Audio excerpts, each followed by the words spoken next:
Tertúlia. Meu boa tarde aí para todos e todas. Hoje é dia 7 de setembro de 2011, quarta-feira. O verbete é o de número 2047. 6 páginas, 53 logias e 10 máximos. O tema, cultura de paz. A especialidade é a pacifismologia. Quem fez o verbete e pesquisou muita coisa é a professora Eliana, que está aqui aguardando, os questionamentos de vocês. Definição.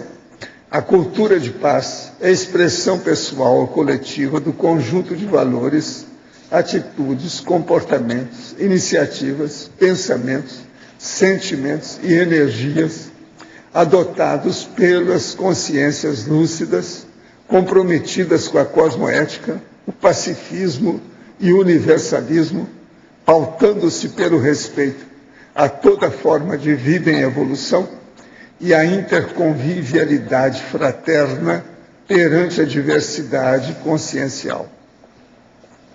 A autopensionização pacifista, a vacina contra a violência, os conflitos inerentes ao relacionamento interconsciencial, o belicismo como a mega sociopatia, a inteligência evolutiva intrínseca na escolha pela paz, as minas terrestres existentes em 103 países, a paracultura de paz das comunex avançadas, a mega autopacificação dos serenóis. Eu li apenas uma parte aqui dos dados. Agora, na argumentologia tem a seção da taxologia, com 35 utilizações ou aplicações do vocábulo paz, na maioria homeostáticos. Na comunicologia, nós temos 4 componentes das escolas e das crises violentas de natureza ética, religiosa ou política. E também na intrafisicologia tem 191 países reunidos na cúpula do milênio, em 2000, com 8 objetivos de desenvolvimento, até o ano 2015. Tem a relação dos 8. Na pacifismologia tem 20 aportes sustentadores da construção da cultura de paz, na Cognops aqui. São 20 aportes. Na remissologia nós destacamos os 15 itens: antiviolência, consim pacificadora, nanotecnologia pró-paz, reeducação para a paz e senso universalista. Frase enfática. A cultura de paz é a resposta à encruzilhada evolutiva da humanidade na contemporaneidade, através do fraternismo, da cosmoética e do universalismo teáticos rumo à era consciencial. Você já implantou a autocultura de paz? Aceita o fato de a paz nascer no mental soma das consciências? A bibliografia tem 4 fontes diferentes. Agora, questionamento. Tenho 48 anos e tudo que planejei até hoje, nada deu certo. Quando tenho trabalho, encaro com muito gosto e dedicação, mas pode ter certeza que não vai longe. Agora me encantei com a Conscienciologia e quero muito fazer os cursos. Estou lendo a respeito e descubro que tudo o que li até hoje já sabia, nada é surpresa. Quero muito seguir adiante. Como faço para me ajudar e não deixar nada me atrapalhar? Olha, seria bom você colocar no laptop os dados para a sua auto-organização, para focar você no mega foco. Ficar na pista principal e não sair. Ver o prioritário. Olha lá, auto-organização para o prioritário. Isso aí pode ajudar. Se você tiver problema maior, procure aqui a Apex, que é a instituição conscienciocêntrica que é dedicada a esse processo. Pode te ajudar muito. Há algum tempo já lhe escrevi a respeito do meu marido. Seu comportamento no momento é depressivo, agressivo e teatral, a cada situação que não lhe agrada. Em 2007, foi retirado na base do pescoço um tumor basocelular que reapareceu ao lado 1 ano e meio depois. A lesão cresceu e só agora consegui convencer de retornar ao dermatologista. A consulta está marcada para o dia 14 de setembro. Atribuo sua alteração de comportamento ao medo irracional que tem de qualquer forma de doença. Sofro algum risco em continuar casada com ele? Faz parte da minha proex estar com ele aqui na França? Tem algo que posso fazer? Olha, o melhor que você faz, ajuda naquilo que você pode. Agora, diz para ele que se ele fugir do tratamento com câncer, isso mata ele mais depressa. Tem que falar isso bem realisticamente, não tem outro jeito. É ter mesmo ousadia de dizer a verdade. É o jeito, fala para ele com calma. Outra coisa, não devia ter deixado o tumor crescer. Isso aí, quando vem, isso pode ser uma metástase do antigo mesmo, braba. Se de olhar, é basocelular, o tumor, não precisa ver, carcinoma. Se diga com calma. Trabalhar rápido. Calma, mas super rápido. É aquilo que eu chamo de ataque ritmia. Meu sobrinho tem 26 anos, mora sozinho, pratica luta livre de forma amadora. É usuário de drogas e vive com os recursos dos poucos clientes atendidos na área da fisioterapia. O pai já conversou com ele na tentativa de convencê-lo a fazer algum tratamento, mas não aceitou. Meu irmão deixou, já que não pode interná-lo à força. Gostaria de saber se meu irmão está agindo corretamente, deixando que o meu se conscientize algum dia, ou qual a melhor maneira de ajudá-lo. Olha, o ideal aí era arranjar gente que tem ascendência moral sobre ele para interná-lo para ele acabar com o processo da droga. Sem internamento, é muito difícil a pessoa deixar isso aí. E ele não vai melhorar tão cedo.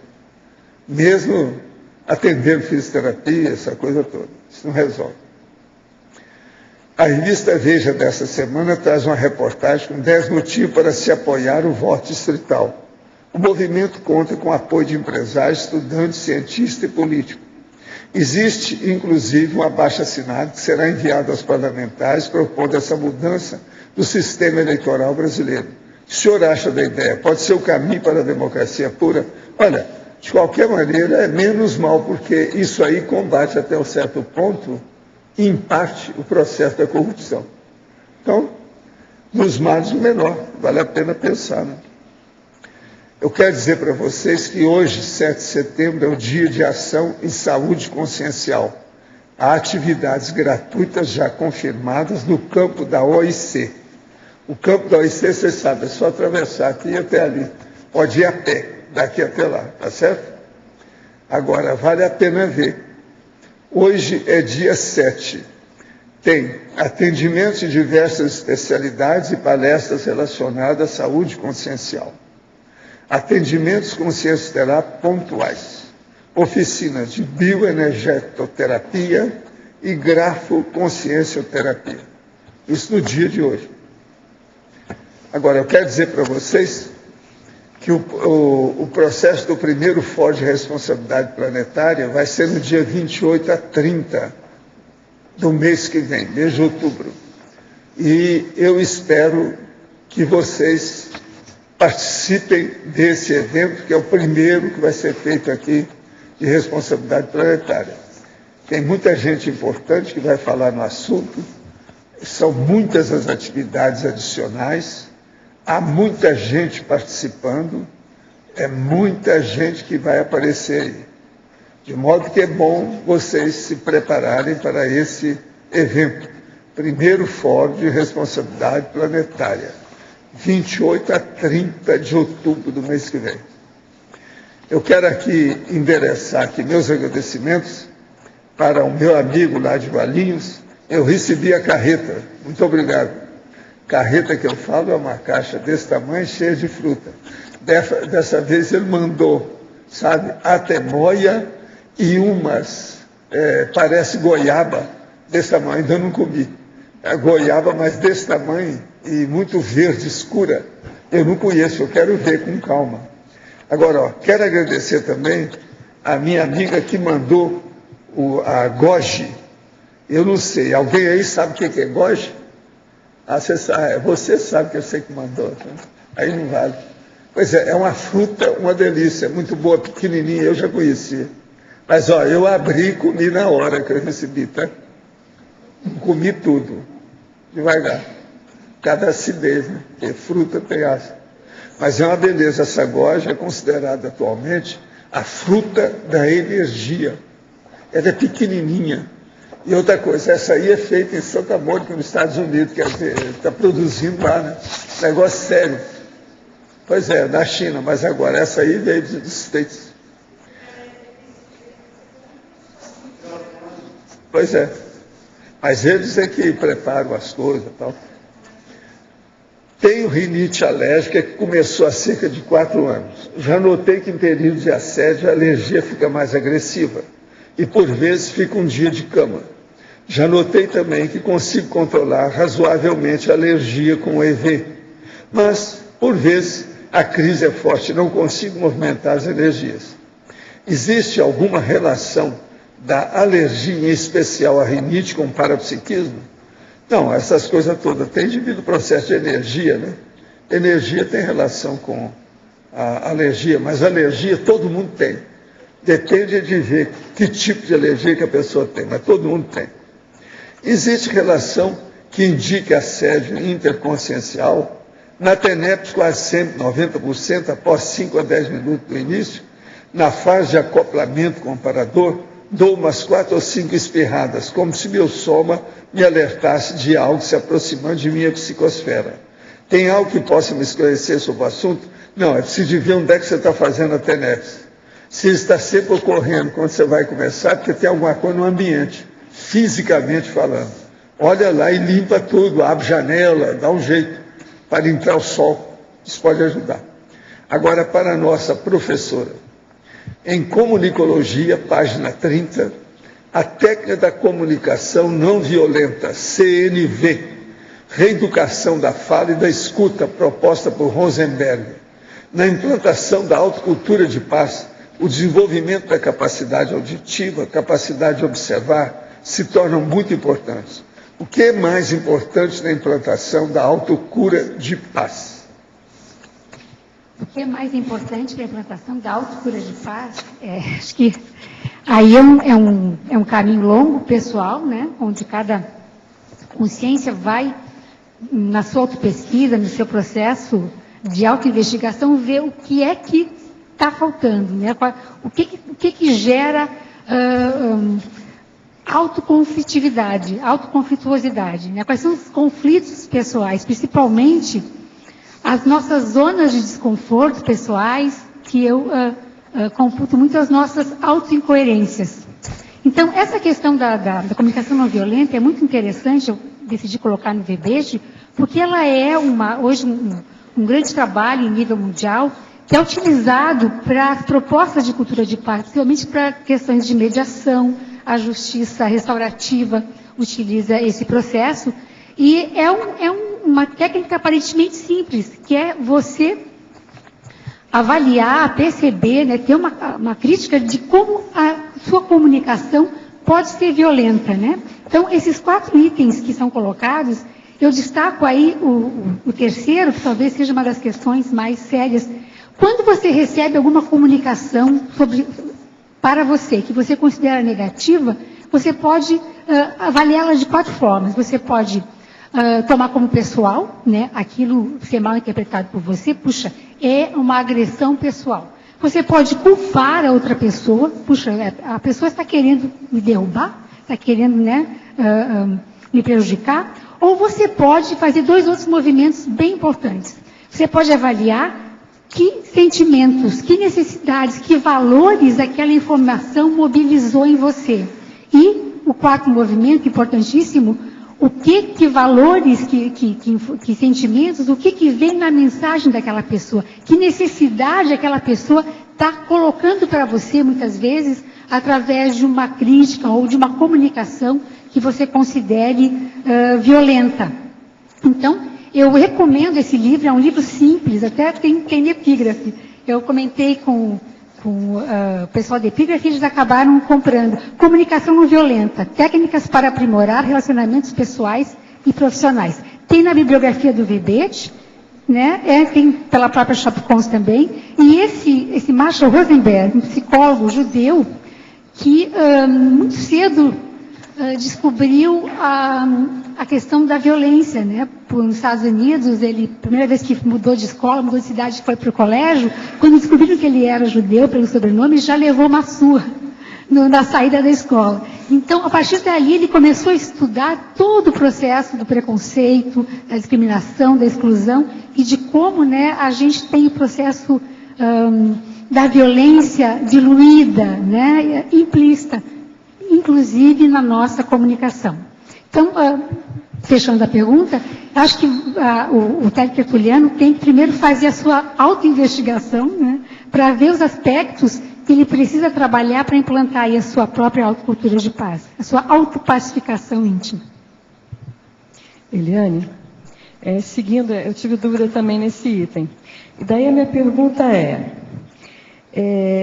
você acha que você poderia ampliar essa lista do Rosenberg com algumas características multidimensionais?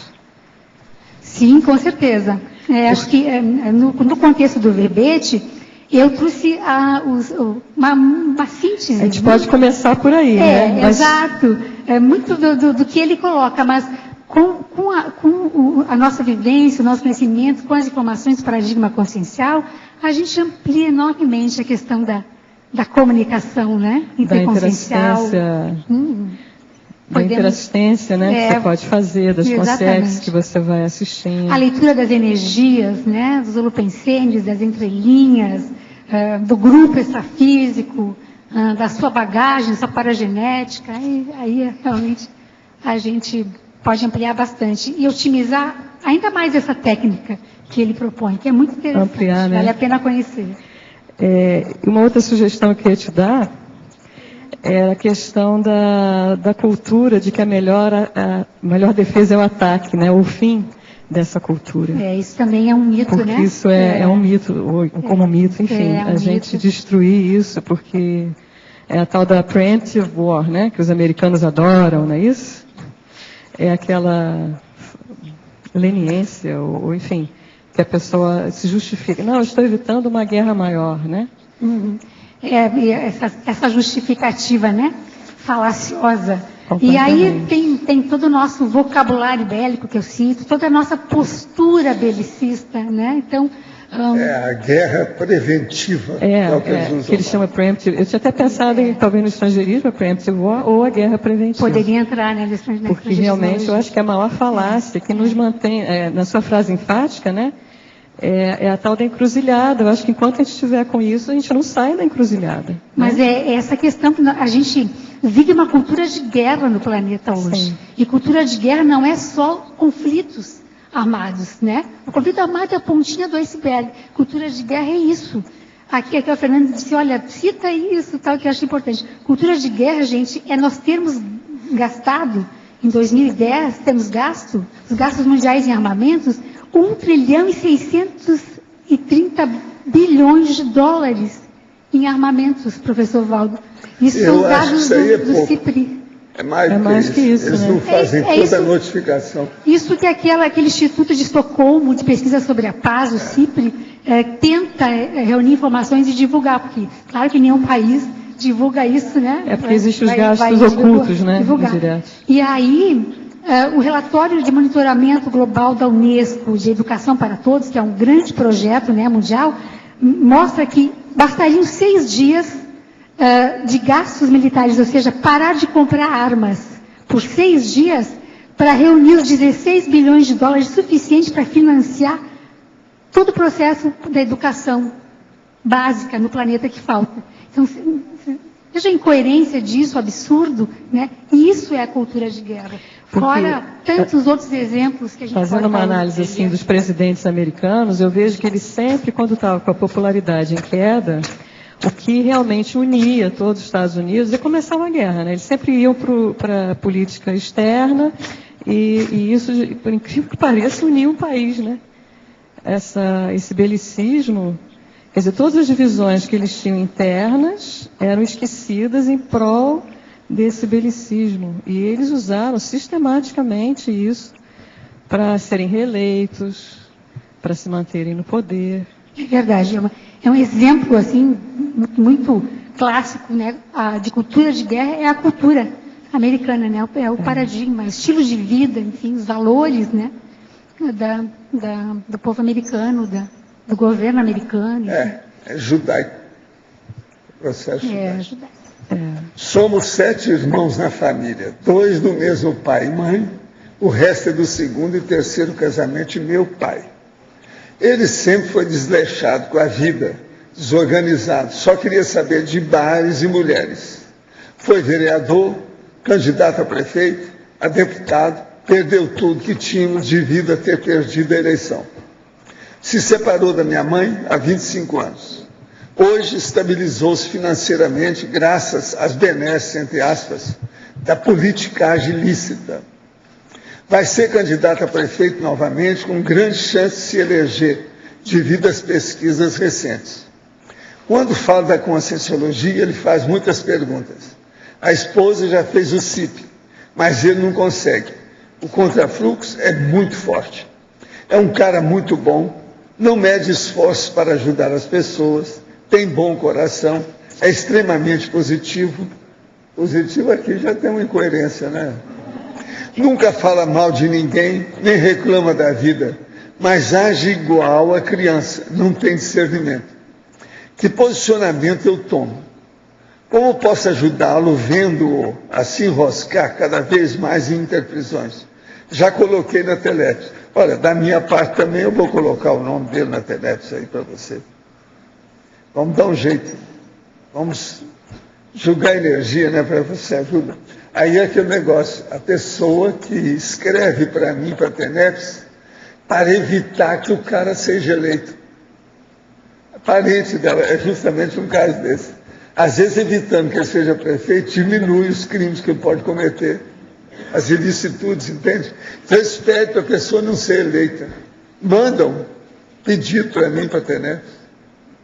Vocês vejam como é que é a natureza humana, como é que a situação é precária e difícil. Agora, ó, é desses casos particulares que faz os grandes casos que acabam os países agindo com loucura. Por exemplo, a autocorrupção e a guerra, nesse caso aí dos Estados Unidos, é terrível.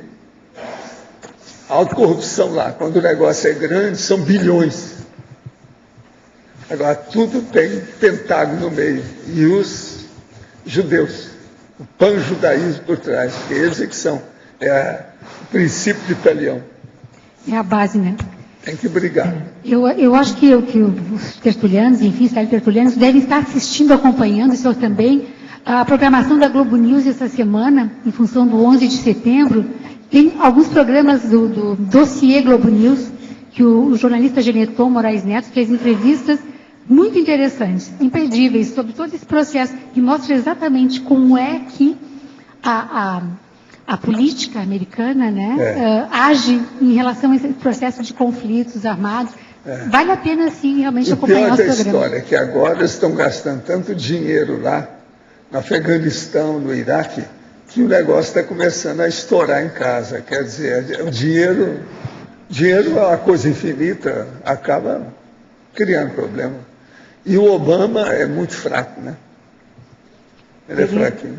Eliane, só rapidinho, só continuando. Eu estou assistindo às entrevistas, são agentes da CIA, né, na verdade. E é impressionante como que o jornalista conseguiu captar, mergulhar naquela questão do holopensene pessoal de um agente da CIA e pegou, assim, temas pouco explorados, né? Eu nunca tinha visto, assim, coisas tão precisas, tão informações de bastidores, sabe? Vale sobre a pena. Como que os Estados Unidos veem o mundo, né? É muito interessante. Quem perdeu, no site da Globo News, as entrevistas estão completas. É só baixar. E é baseado em livros que esses ex-espiões da CIA publicaram. Então, veja a importância deles terem feito esses livros, né, com tanta experiência deles. Inclusive, a CIA comprou a primeira edição de um deles, né, eram 10 mil exemplares, A CIA comprou e ele lançou agora a segunda, né, Eliana? E o livro, eles mostraram muitas partes do livro em negro. Não é? Censuradas, é. Ele conta, né, que ele tem que assinar, quando ele faz a formação, ele entra como espião, ele assina um documento onde ele se compromete pelo resto da vida a submeter à agência de inteligência norte-americana qualquer publicação que ele faça onde ele cite a CIA. Então, por exemplo, um deles teve um artigo agora censurado que ia para a revista Times sobre a questão do 11 de setembro e toda a questão dos americanos no Iraque. Então, o negócio é hard.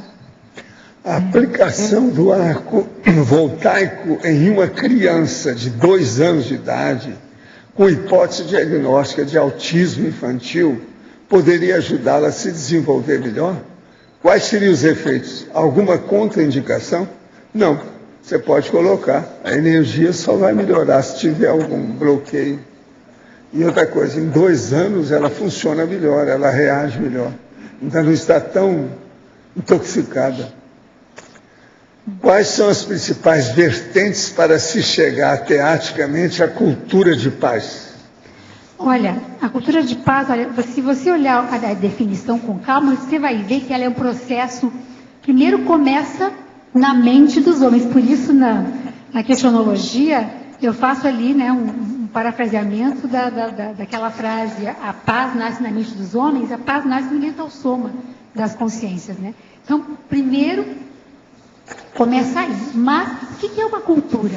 Uma cultura é um conjunto de valores, manifestações, jeitos de fazer as coisas. Então, nós temos um jeito, um modo de fazer, de viver, um estilo de vida nesse planeta hoje, pelo menos na maioria do planeta, em que se caracteriza como uma cultura de guerra e não de paz. Então, para mudar uma cultura é preciso que nós mudemos a forma de fazermos as coisas, a forma como a gente entende, né, a nossa posição no mundo e como a gente age sobre ele. Então, começa dentro de nós, mas vai, né, se concretizar em ações.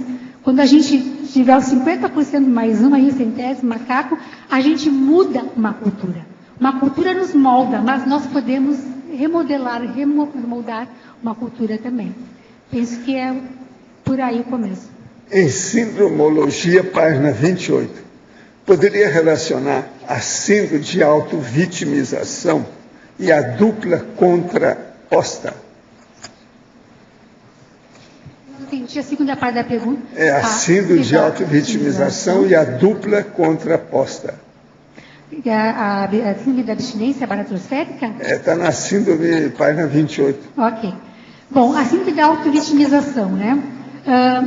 Eu coloquei ela aqui porque a nossa tendência de nos colocarmos como vítima dos processos, né? Inclusive, somos vítima de uma sociedade violenta, belicista, enfim, é a posição da zona de conforto. Mas como? Na verdade, nós temos que assumir a responsabilidade de que a cultura ainda hoje ela é de guerra, né, no planeta, porque nós estamos assim nos manifestando, porque nós estamos construindo essa cultura pelos nossos valores, escolhas, o modo como a gente vive. E de alguma forma, a abstinência da baratrosfera que algumas consciências ainda vivem é ainda esse resquício, né, desse processo consciencial ainda muito mais, vamos dizer assim, relacionado ou identificado com o pior de nós mesmos, né? Com a nossa parte, os nossos trafalhos, o que a gente ainda falta conquistar em termos de uma melhor manifestação. Não vou dizer a nossa natureza humana violenta, porque a ciência está aí desdizendo isso, né? Até eu coloco o mito da natureza humana violenta, de que nós não temos uma natureza humana violenta, né? Então, é essa a relação que eu fiz das duas síndromes. E essa da autovitimização me parece a mais séria, né? Porque a gente se coloca numa posição passiva de vítima e não percebe que nós temos o poder de mudança. Não o poder, né, de alguma coisa, mas o poder sobre nós mesmos e o mundo aí que a gente constrói, as nossas automanifestações. Agora, fatologia, página 27, quarta linha de baixo para cima.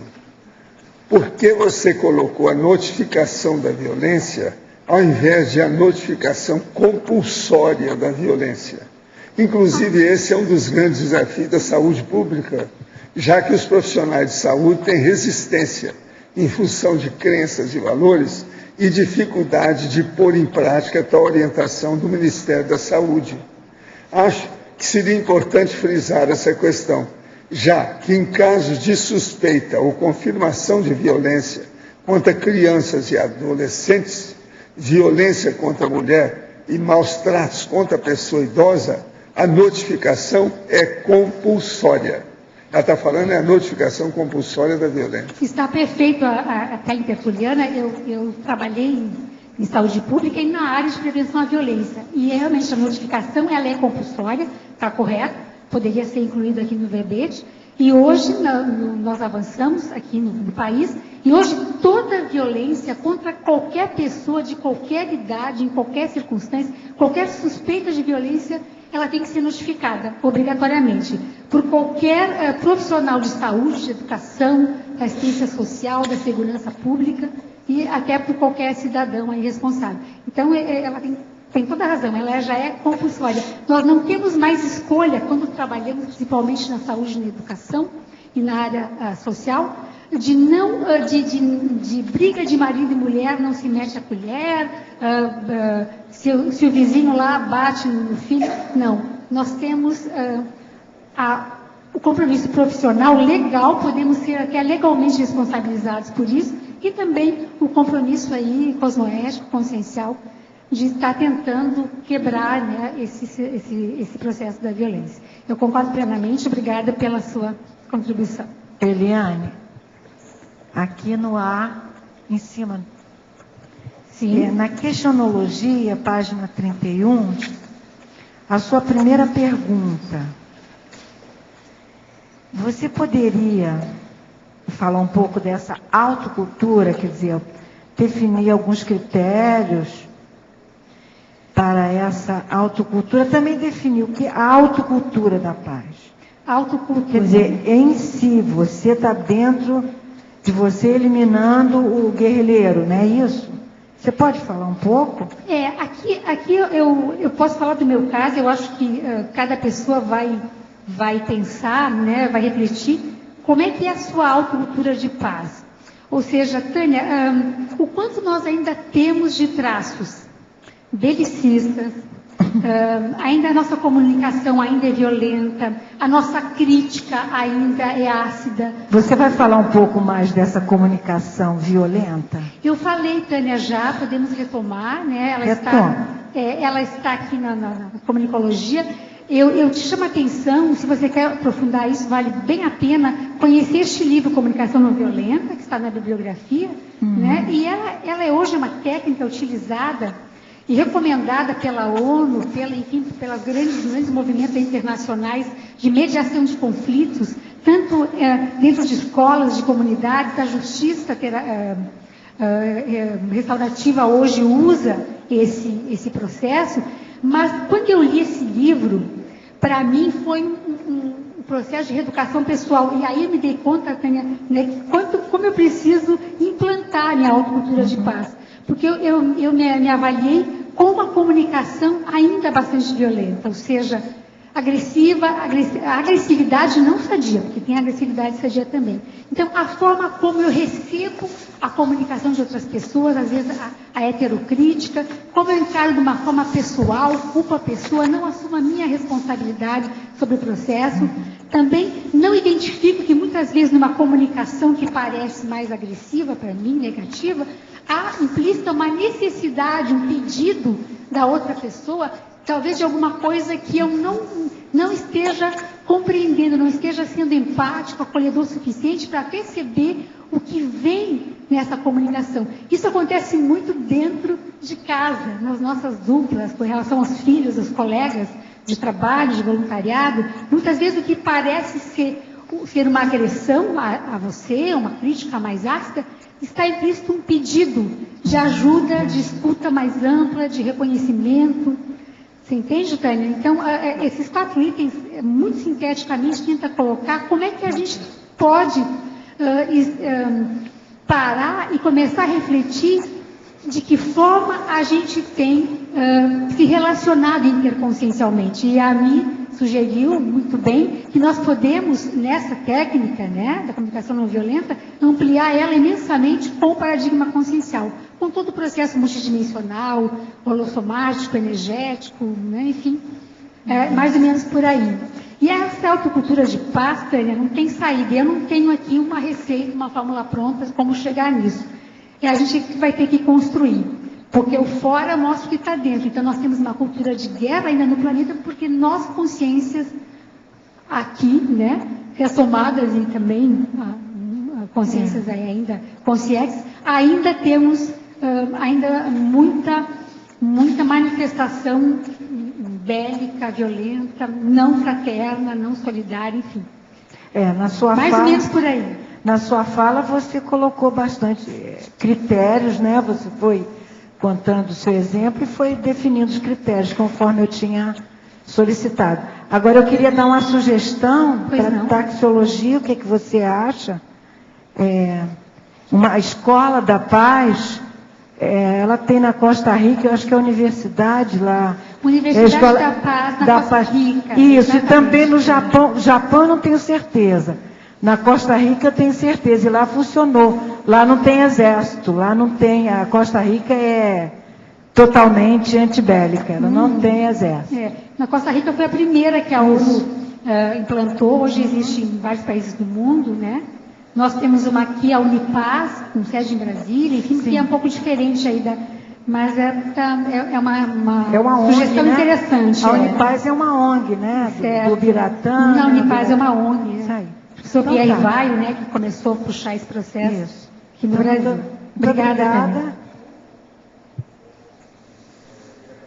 A 28, paradoxologia, o último paradoxo. Paradoxo do cidadão armado sentir-se mais seguro. E se você pensou, quando colocou isso, que a gente teve um plebiscito há alguns anos e que foi votado em favor do armamento, da manutenção do armamento. Qual a avaliação que você faz disso? Olha, foi exatamente o que eu pensei quando eu estava pensando nos paradoxos, porque a paradoxologia é sempre uma sessão sensível, difícil, que eu acho do verbete, porque é paradoxal. Porque a gente tem a tendência a não trazer paradoxos, mas às vezes antagonismos, enfim.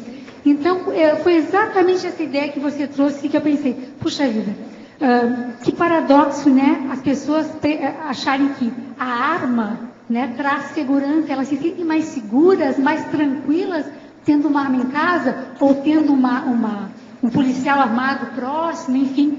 Isso me parecia um paradoxo. E eu não pude deixar de lembrar que, infelizmente, nós tivemos a oportunidade, né, de começar a enfrentar essa questão do desarmamento mais seriamente no Brasil, e ainda não tivemos a maturidade, pelo menos a maioria da população, para abrir mão disso. Eliane? Você avalia da mesma forma a questão dos programas, dos jornais, estimularem a questão das reportagens mais violentas, mais agressivas? Isso dá mais ibope? O que significa isso em relação à população ou à cultura que na nossa sociedade existe ainda? Essa cultura de guerra tem na mídia, no entretenimento, né, até na espetacularização, o espetáculo da violência, o seu carro-chefe, infelizmente. E eu penso que isso contribui, sim, para que a gente não mude essa realidade. Eliane. Pois não? Eu queria te perguntar da ciclologia. Da ciclologia, o último item. O ciclo, educação, diálogo, cooperação. Sim. Cristina, parece que aí a gente tem uma construção, né? Um ciclo, ele sempre é retomado, mas se a gente... a educação, né? A educação nos traz uma melhoria da capacidade de realizar diálogo, né? E o que é diálogo? Diálogo não é A vencer B, B vencer A convencer B, B vencer A. diálogo, nessa concepção toda aí da cultura de paz, é A e B chegarem a um C, a um terceiro processo que não exclua, que valorize, né, o conhecimento, as experiências, enfim, né, a diversidade dos dois lados envolvidos, né? Chegando nisso, a cooperação vai acontecer quase que naturalmente, né? Se nós nos entendermos, aí com a comunicação não violenta, saber exatamente o que eu quero do outro, o que o outro quer de mim, quais são as necessidades e os valores, a gente vai ter mais chance de cooperar, né? Sermos solidários, cooperativos, construir algo junto, em comum. Que é tudo que a gente quer chegar nisso, né, Cristina? Em todos os níveis aí da sociedade. Certo, é assim. Uma outra pergunta. Polinomiologia, o segundo item. Simplicidade, voluntária. Conforto essencial, desenvolvimento sustentável, responsabilidade planetária. Esse polinômio eu retirei, né, todos esses textos, argumentos, enfim, essas ideias postas aí hoje, dentro do movimento planetário de simplicidade voluntária, de consumo responsável. Vamos ter no mês que vem aqui um fórum de responsabilidade planetária na Cognópolis Foz, que vai trazer, com certeza vai discutir esse processo aqui, né? Outubro, né? Outubro. A simplicidade voluntária, ou seja, eu optar por não ser um consumista, por viver sem fazer voto de pobreza, com o necessário apenas, não consumir mais do que o necessário, para ter um conforto essencial, né?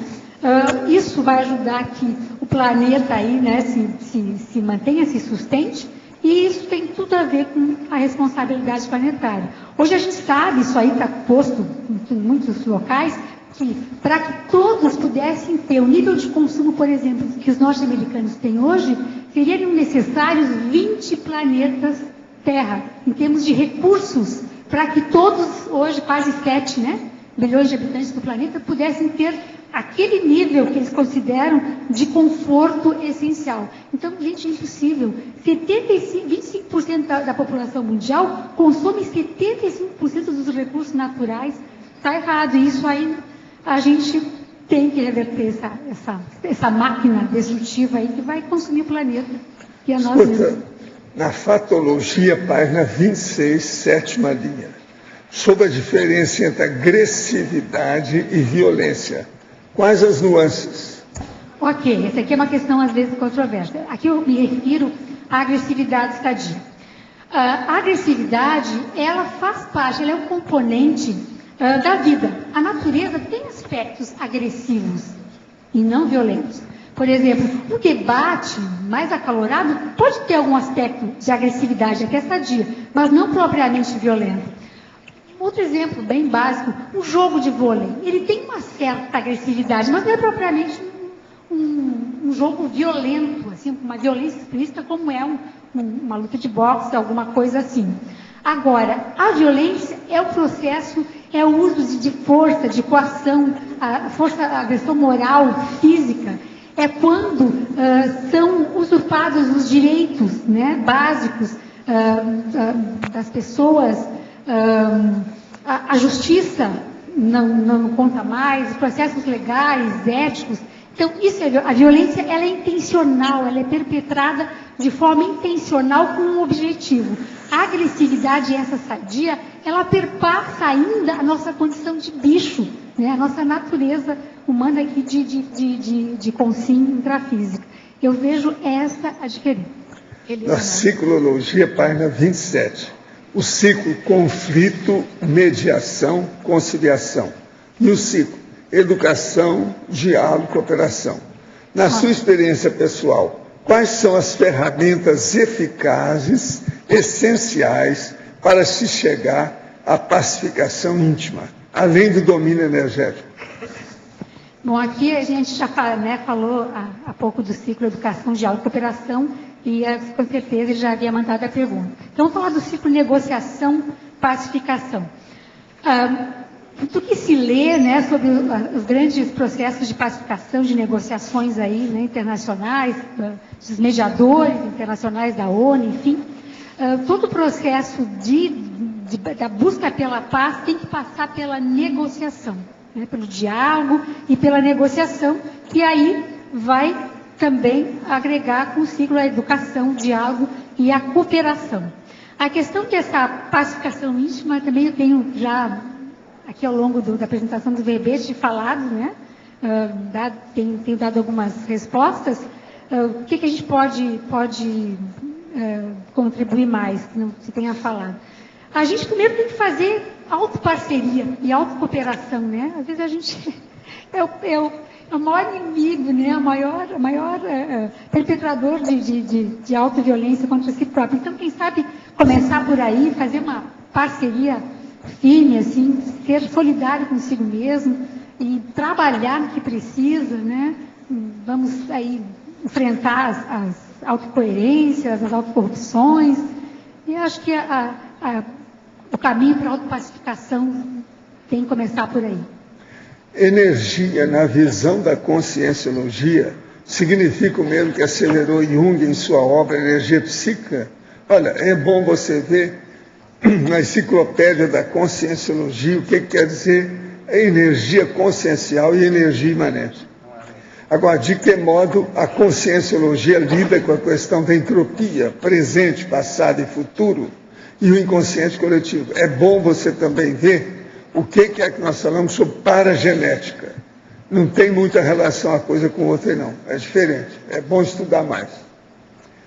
Professora, você trabalhou em seus estudos algo sobre a tendência mórbida e violenta do cinema, dos jogos, videogames e desenhos. Como vê a possibilidade de mudar nesse quadro mórbido que entra via TV e computador na casa das pessoas? Isso é necessário na nova cultura de paz? Essa questão ela é bastante estudada, né, e colocada já muito vamos dizer assim, denunciada. Na minha experiência profissional na saúde pública, a gente trabalhou com capacitação em cultura de paz, em valores sem preço, enfim, a gente trabalhou muito nesse processo, com prevenção à violência, com os educadores e com os profissionais de saúde. Nós capacitamos lá na cidade de Ouvim, no sul do Brasil, mais de 2.000 profissionais dessa área, para começar a trabalhar com as crianças, né, diretamente nas escolas e depois também com os profissionais de saúde, nos seus ambientes de atendimento, enfim, para começar a reverter esse processo. Agora, aí nós vamos ter que trabalhar muito para poder desconstruir essa indústria, né, do entretenimento violento, bélico, da indústria cinematográfica, do espetáculo da violência ao vivo, né, essas lutas, como é que chama? Vale tudo? Enfim, né, que são espetáculos de violência e que eu vejo, infelizmente, os jovens, né, gostarem disso, né, assim, assinarem lá o canal, pagam um canal de assinante para ter isso. Então, esse processo é muito sério. Tem um estudo de um psicólogo chamado David Grossman, ele foi coronel do exército americano e durante 20 anos ele treinava, ele ensinava as pessoas a matar, porque ele diz que a natureza humana, a nossa natureza não é para matar, nós não somos programados biologicamente para matar, nós temos um rechaço a esse processo, então a gente tem que ser treinado, tem que ser lavado cerebralmente para aprender a matar. E que os jogos de videogame, os jogos infantis, os desenhos animados violentos, enfim, toda essa cultura do entretenimento posta para crianças e jovens faz exatamente esse papel de ir condicionando para que matar ou ficar indiferente à violência, né, que está aí ao seu lado, seja natural, né, vamos dizer assim, entre aspas, para aí as crianças e os jovens, né? Aí no momento em que eles vão para uma guerra como combatentes, assim, às vezes de forma compulsória, sem poder escolher isso, esse processo já esteja de alguma forma já resolvido. Então matar não se torna... Sugiro incluir em fatologia a proliferação dos centros de estudos e pesquisas de paz nas universidades e a mobilização da sociedade civil pacifista pelo desarmamento. Em taxologia, ciência da paz e irenologia, proposta por Maria Montessori. Obrigada, são boas sugestões. Só para esclarecer que tem muita coisa sobre isso.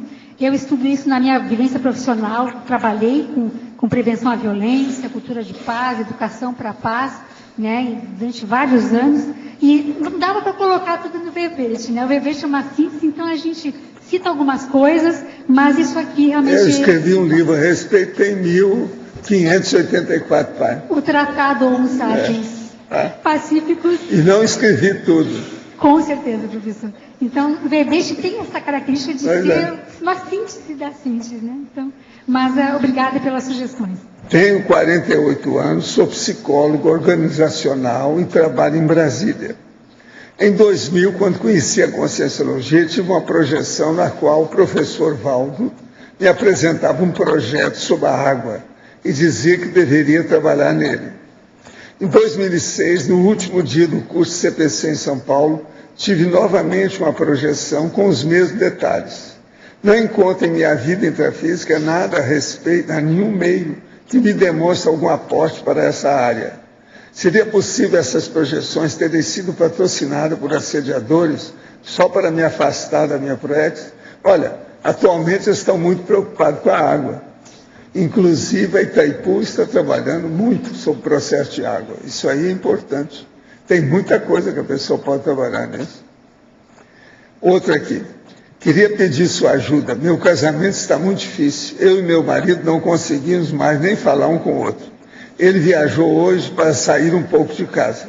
É ótima pessoa, mas estamos nos distanciando cada vez mais. Apesar de acreditar que nenhum de nós quer a separação. Mas parece que tem alguma força nos separando. Pois quando busco algum motivo para a situação, não encontro. Não existe traição, problema financeiro, somente falta de diálogo e imaturidade, me parece. Não quero que ele sofra, mas parece que só a causa disso. Gostaria da sua opinião e pedir que coloque na sua TENEPS. Ela mandou o nome, nós vamos pôr na TENEPS, ok. Agora veja, vocês já viram que quando falam em emoção, as pessoas são totalmente incoerentes? Olha essa, olha aquela que falou antes. A pessoa não tem coerência quando entra no processo emocional. Ela regride do ponto de vista de discernimento.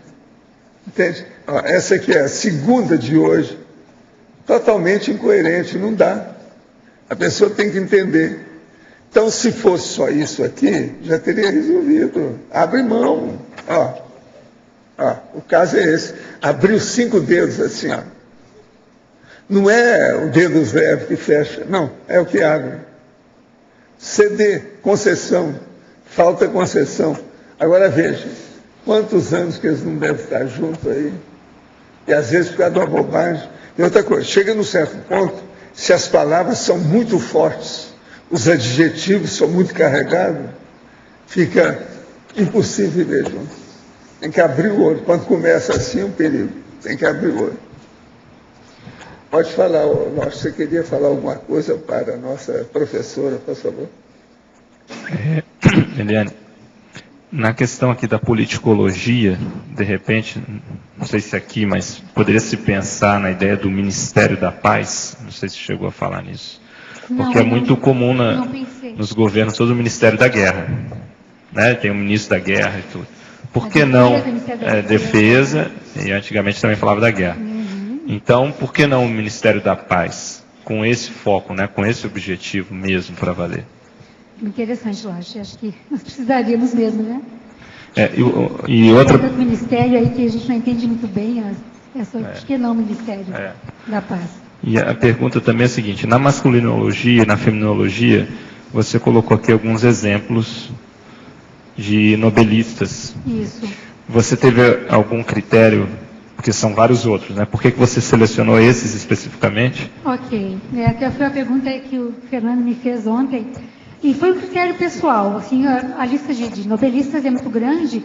E no caso do masculinologia, os homens, me chama muita atenção a história do fundador da Cruz Vermelha Internacional, do Jean-Henri Dunant, de como aconteceu, né? De ele estar na Itália, numa situação, e ter visto a gravidade após uma batalha, que não havia nada, ninguém, grupo algum, para ajudar, né, para aqueles feridos, enfim, a sociedade civil que ficava, né, vítima do processo. Aí, quando ele voltou para o país dele, acabou ajudando a fundar a Cruz Vermelha Internacional e, enfim, outros tantos organismos e instituições.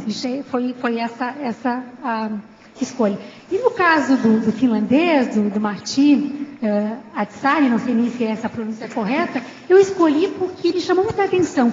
Em 2008, na viagem retrocognitiva que nós fizemos junto com o pessoal da IAC, quando nós chegamos na Finlândia, no dia que se chegou na Finlândia, foi o dia em que foi anunciado o Prêmio Nobel da Paz para este finlandês. E o país estava na verdadeira euforia.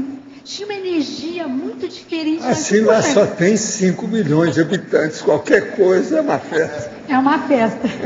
Mas tinha lá é menor do que a cidade de São Paulo. É, impressionante. Em habitantes. E passamos lá 5 dias. Qualquer pessoa que se destaca é um deus. E ele foi presidente. Tem muito pouca gente. Foi presidente da Finlândia. Ele foi um homem, assim, a história dele vale a pena conhecer. Agora, ele foi muito a Finlândia tem a árvore da Finlândia, a rosa da Finlândia, a cor da Finlândia, o bicho da Finlândia, a fruta da Finlândia. Tem um livro que eles me trouxeram agora, que eles tiveram lá agora. Eu estou bem atualizado sobre a Finlândia. Nossa. Finlândia é interessante. Agora, cá para nós. Eu vivi uma certa temporada na minha vida na Finlândia, lá naquela área. Mas na área da energia, naquela área do Papai Noel. Eu vivi lá. Durante muito tempo nessa vida, eu tinha recordação dos processos de gelo, aquilo tudo branco. Eu tinha que correr. Agora, com o tempo, eu localizei os negócios todos. É a atual Finlândia. É onde está lá. A minha mãe foi para lá. Eu não sei se foi por causa disso, que a minha mãe sabia que eu tinha vivido lá. Na Lapônia, o senhor teria vivido, que é a parte norte lá, que é a terra do Papai Noel. É isso? Lapland. É o nome lá, Lapland. É interessantíssima a questão da energia, a Kátia, né? Acho que o João também tiveram essa experiência. Como tem pouca gente, milhares de lagos, a natureza abundante, a pressão holopensênica, você se sente lá muito solto. Muito Esse livrinho que eles trouxeram tem um resumo de tudo, publicado em português, lá na capital deles, em português. Está muito bem feito o livrinho. Foi esse o critério, me chamou muita atenção. Eu fui depois, voltando ao Brasil, pesquisar quem era esse homem que havia ganhado o Prêmio Nobel e que o país estava com uma energia tão interessante. Foi a minha tem escolha. Lugar bom, lá tem lugar bom. Lugar interessante. Agora, o ruim de lá é que lá é uma adega enorme, é um bar enorme, todo mundo fica bêbado, por causa do frio. Isso é uma das piores coisas que tem lá, né? Vocês devem ter visto verdade. isso lá. Também, isso aí tem que dar um jeito. E me chocou também que nos levaram a um restaurante típico da Lapônia e eles serviram carne de rena. Ai, não, lá isso é o boi, a vaca deles, é a rena. Eu sei. Isso há muito tempo que é assim. Eles criam. Uma outra coisa, o livrinho deles, eles começam a examinar a área há 9.000 anos. O exame histórico e geográfico da área. 9.000 anos, daquela área toda lá que é chamada. Agora, a influência, por exemplo, da Alemanha, da Suécia, da Rússia, tudo em cima deles, historicamente. É verdade. É interessante, vale. Professora, por isso. Quero que meus filhos de 11 anos e 17 anos façam SCP-3 comigo. O mais novo é imperativo. Será que com essa idade ele pode fazer? Cadê a turma da CP3? Quem é que vai falar? Isso seria bom falar. Hein? Quem é que vai falar? Por favor, olha o microfone. É bom falar para ela. O pai dele está na Igreja Católica ainda e eles ficam divididos. De que forma posso ter êxito no convite a eles e na aceitação? Devo deixar o amparo atuar e assisti-los com o meu exemplarismo? O que o senhor acha? Ela é de Santa Catarina.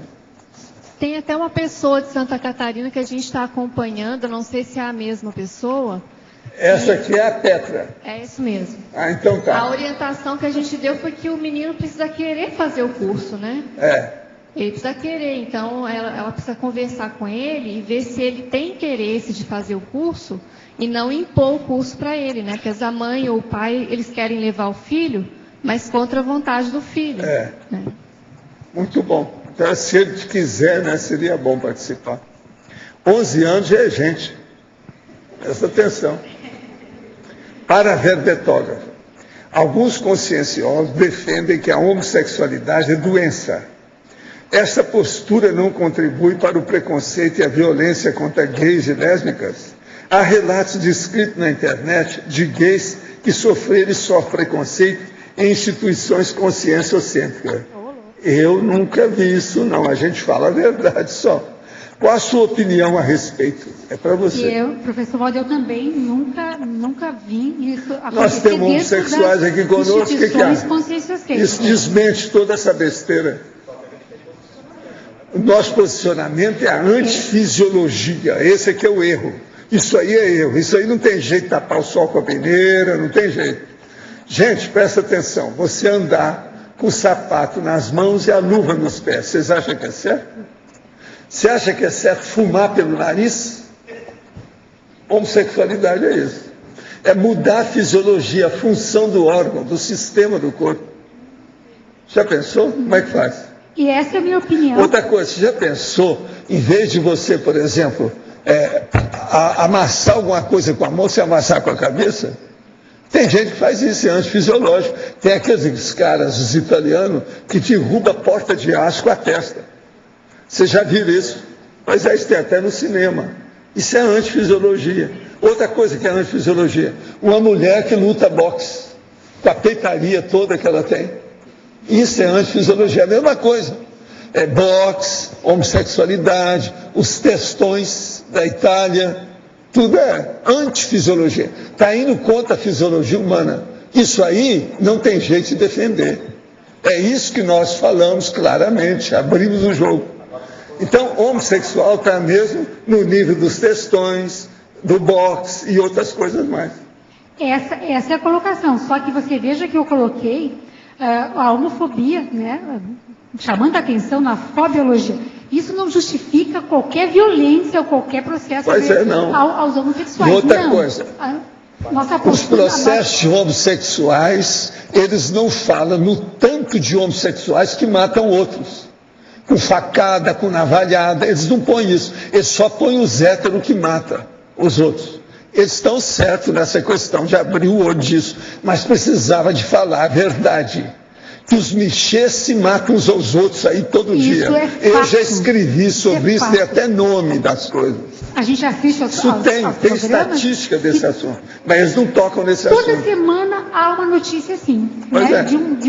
é. Agora, é muita gente, porque eles não se satisfazem sexualmente. Lá pela santa, a pessoa fica perturbada e mata o outro. Pela violência, o processo todo ele fica agressivo. Ele não vê o nível que ele está.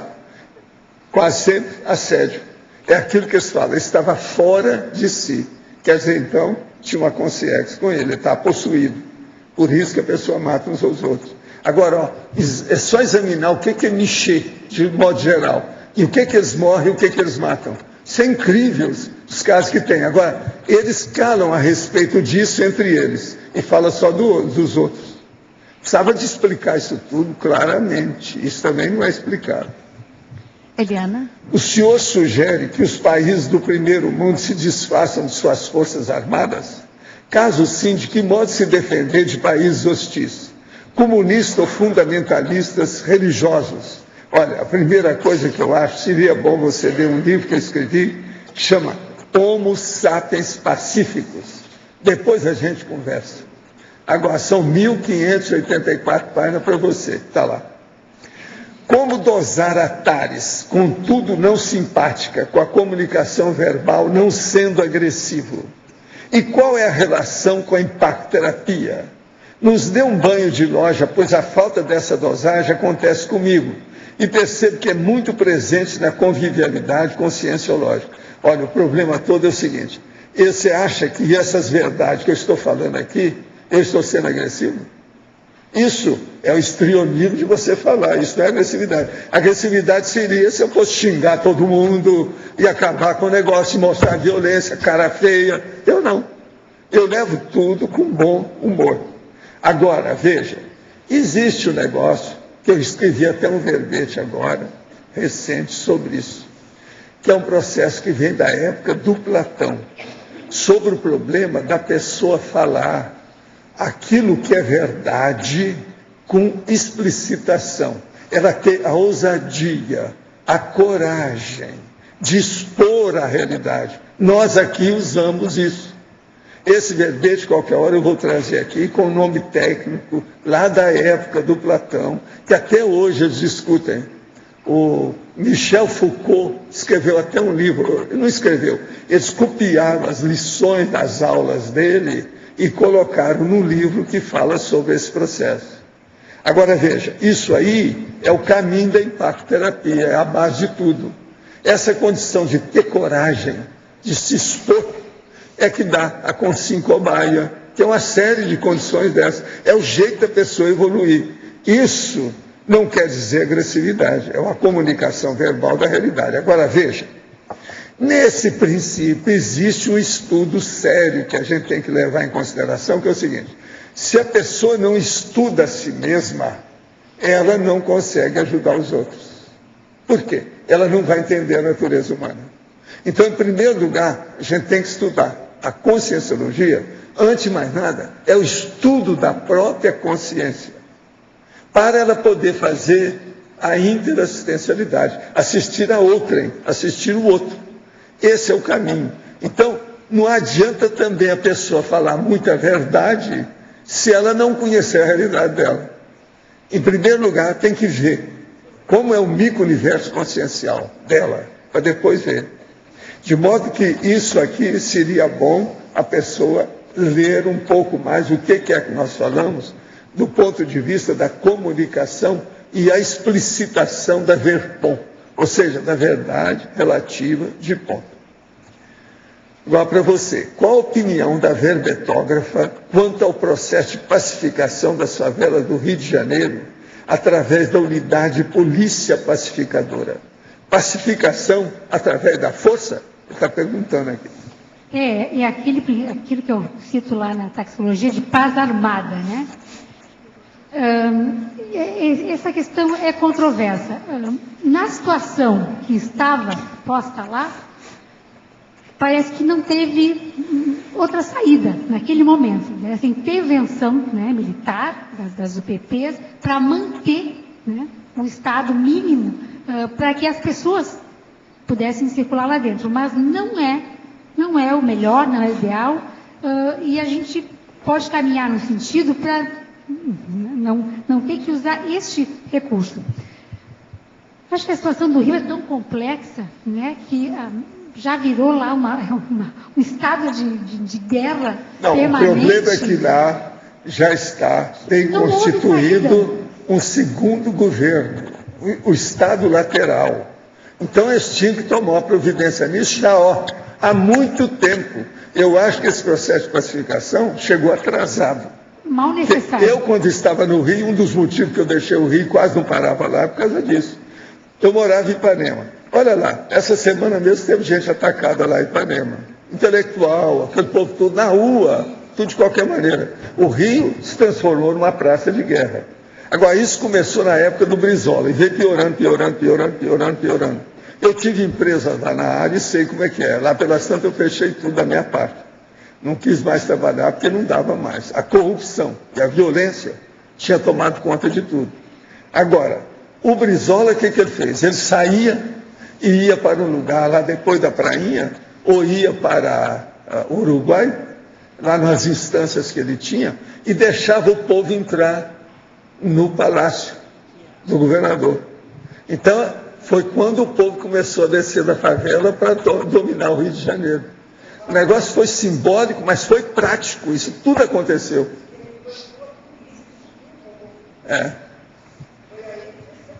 Pois é. Agora aqui outro. Professor, gostaria da sua opinião sobre a história de vida das seguintes personalidades. Milton Santos, famoso geógrafo brasileiro. Ele foi bom na opção de coisa, o homem era bom na opção de coisa. Robert Owen, reformista social escocês, considerado um dos fundadores do socialismo e do cooperativismo. Em suas indústrias, reduziu a jornada de trabalho para 10,5 horas diárias. Preocupou-se com a qualidade de vida dos seus empregados, construindo casas para as famílias dos operários. Foi o primeiro jardim da infância e a primeira cooperativa.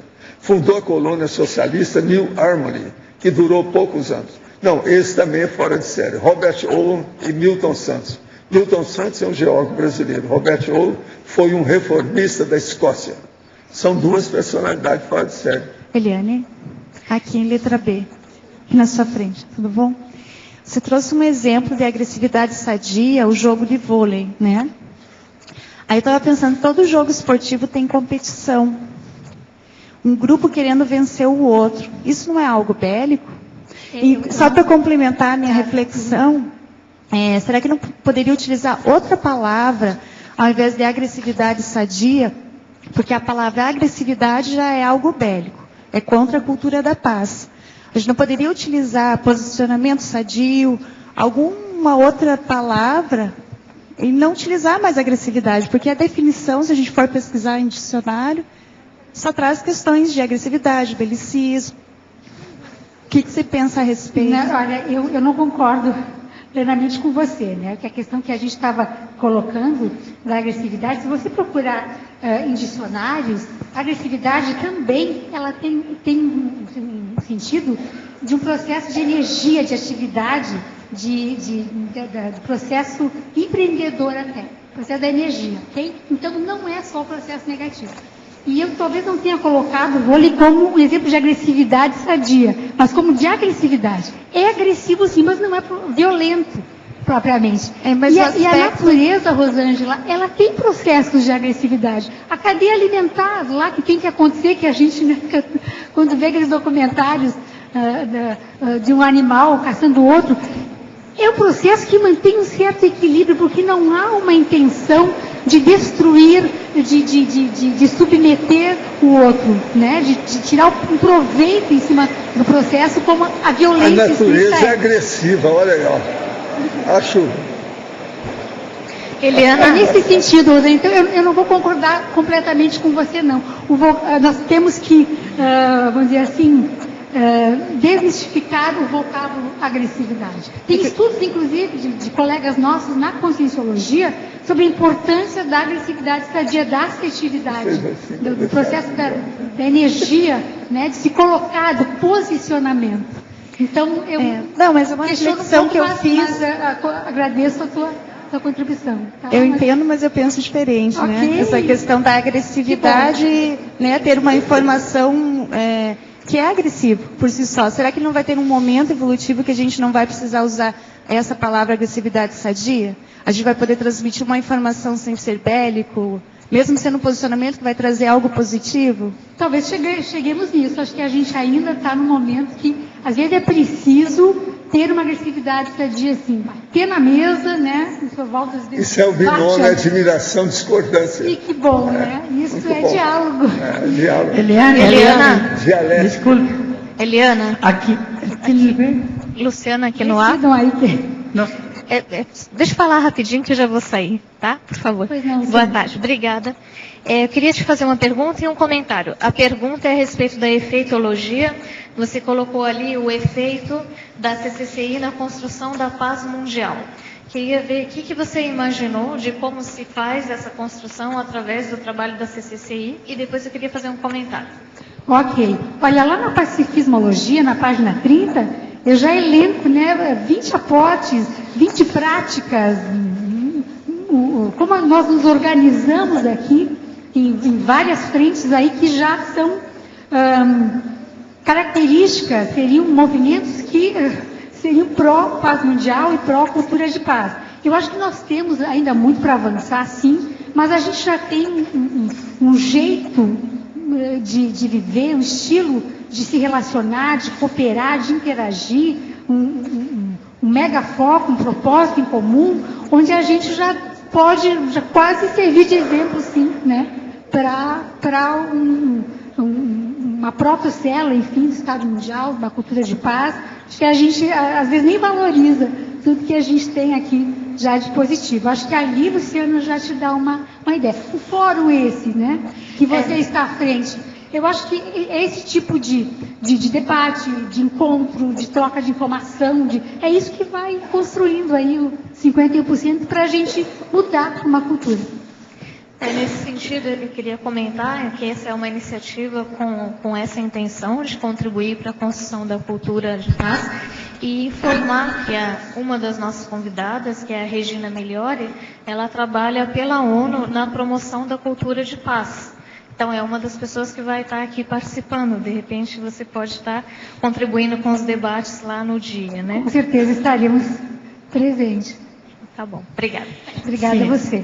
Eliana, aqui no B, na página 29, em Culturologia, podia dizer a cultura da violência silenciosa, porque a que se está referindo exatamente com isso? A cultura da violência silenciosa. Essa violência que não é assim, explícita, que não vira espetáculo, mas que ela é insidiosa, silenciosa e que está aí no nosso dia a dia. Por exemplo, a cultura da exclusão, né, que nós temos, a cultura do consumo irresponsável, né, essa violência, a violência doméstica, por exemplo, que é uma verdadeira epidemia hoje, né, do processo que ocorre dentro das famílias, das casas, dos grupos, e que muitas vezes não vem à tona por medo, as pessoas, né, não denunciam a vítima e o perpetrador, né, acabam isso não vem à tona, em todos os níveis, né, o crime organizado, enfim, todo esse processo que fica nas entrelinhas e que contribui para que a gente tenha hoje uma sociedade, uma cultura de guerra. Seria bom ver, é o programa do Datena, Canal 15, Bandeirantes, todo dia. É só olhar que lá vê isso tudo. Outra coisa, eles agora estão querendo que o Datena seja candidata política. Negócio sério. É muito sério. Pois é. Não, se eu estivesse lá, eu votaria nele. Ele eu votaria. Se ele continuar. Me interessa o partido. Se ele continuar se posicionando, então, vamos ver. É bom. Eliana, Beth aqui. Hoje eu estou lá. Você poderia, eu sou retardatária, mas você poderia falar em fatologia as crises humanitárias. Você poderia ampliar, falar um pouco mais sobre isso? Na 9ª linha. Sim, as crises humanitárias é um termo, né, utilizado aí largamente por todo o processo da ONU, enfim, desses movimentos todos internacionais. As crises humanitárias hoje nós temos na África, por exemplo, né, uma crise humanitária geral na África toda, gravíssima, né, onde as pessoas estão lá numa condição terrível, né, morrendo por inanição, por falta de assistência à saúde básica, falta água, a questão da água que o Sérgio Tertuliano trouxe, a questão de uma projeção. Hoje a questão da água potável, o acesso à água potável é um item hoje da ONU para a construção de uma cultura de paz. Você tem uma ideia, não ter água potável, que muitas pessoas, uma grande contingente de seres humanos no planeta não tem acesso à água potável, é uma violência, é uma questão que faz com que a gente aí não tenha a dignidade humana mínima, né? Então, crise humanitária tem a ver com isso. Processos de pós-guerra, Beth, onde a sociedade civil de um país fica, né, completamente à mercê destruído, de um país destroçado, exatamente, em todos os níveis. Isso são as crises humanitárias aí que nós estamos vivendo hoje, existem muitas no planeta. Em parafatologia, na 1ª linha, a mediação multidimensional. Na sua experiência, como é que você vivencia e amplia esse... Acho que a mediação multidimensional, né, é uma técnica também da paradiplomacia, e é também algo que acho que todos nós, quando fazemos TENEPs, quando fazemos assistência, enfim, de uma forma, às vezes, um pouquinho menor ou maior, mais ampla, todos nós somos mediadores hoje multidimensionais, né? Quando a gente intermedia aí processos com extrafísico, assistência a grupos de consciências, nas nossas práticas, nas dinâmicas, né? E há vários níveis, né? Há consciências que fazem esse papel de uma forma muito ampla, muito mais profunda, enfim. Então, acho que todos nós, de alguma forma, se temos consciência e se fazemos assistência em algum nível, somos mediadores multidimensionais. Ok, obrigada. Parabéns pelo bebê. Obrigada, Beth.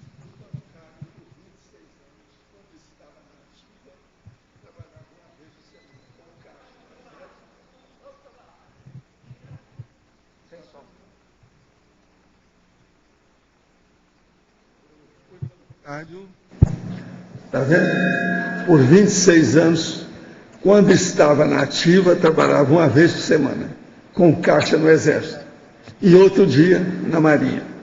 Consegui tirar alguns jovens do serviço militar. Isso ajudou a livrá-los do belicismo?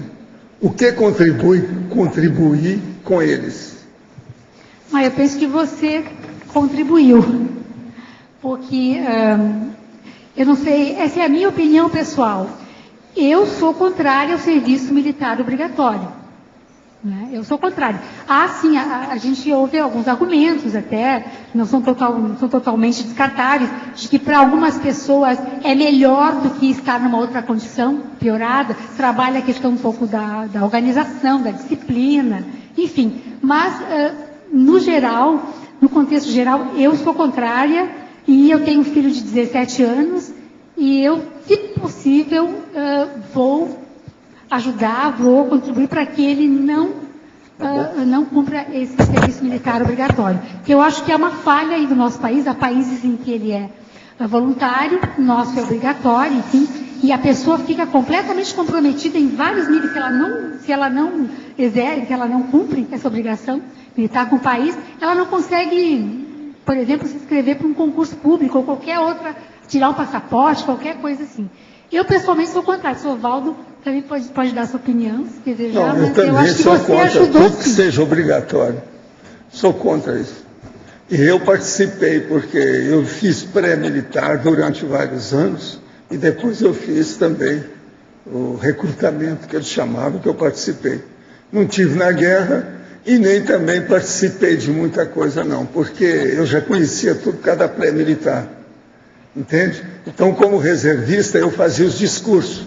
Por exemplo, hoje era dia que eu fazia o discurso da independência. Então, eu fazia para o sargento, para o capitão. Quem fazia os discursos era eu. Nunca lavei a sede do tiro de guerra, nada disso. Agora, eu cheguei a dirigir a companhia. Pegar lá 100 homens e... Ordinário! Está entendendo? Nisso eu me especializei. Eu era, todo mundo da mesma idade, eu era dos mais altos, entende? Eu acho que aquilo também, como já conhecia tudo de vida pré-militar, a pré-militar no Brasil, depois da guerra, foi oficializada. Tinha pré-militar em tudo quanto era ginásio, era obrigado aquilo, pelo menos uma vez, na quarta-feira, toda semana.